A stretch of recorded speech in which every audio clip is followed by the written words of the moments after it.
ప్రపంచంలో మనం దేనినైనా సాధించవచ్చు అని మీకు తెలుసా? ముందుగా మీ మీద మీకు నమ్మకం ఉంచండి.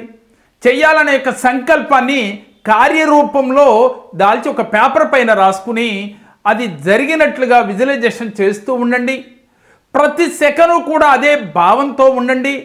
ముఖ్యంగా డౌట్ గనక మీకు వచ్చింది అంటే దగ్గర దాకా వెళ్ళిన పని కూడా వెనక్కి వస్తుంది అని చెప్తుంది లా ఆఫ్ అట్రాక్షన్. డౌట్ అనే పదం మీకు డిక్షనరీలోనే లేకుండా తీసివేసి మీరు చెయ్యాలనుకున్న కార్యం ఏమిటో దానికి ఒక ప్రణాళిక వేసుకుని పేపర్ పైన రాసుకుని పదే పదే అది చదువుతూ మనసులో విజువలైజేషన్ చేసుకుంటూ యూనివర్స్తో కనెక్ట్ అవుతూ మీ అంతర్చేతన మనసుతో ఎప్పుడైతే మీ ఆలోచనలు కనెక్ట్ అయినాయో మీ అంతర్చేతన మనసు యూనివర్స్తో కనెక్ట్ అవుతుంది. మీకు కార్యరూపం మీరు తప్పకుండా దాలుస్తారో మీ సంకల్పాలు నెరవేరి తీరుతాయి.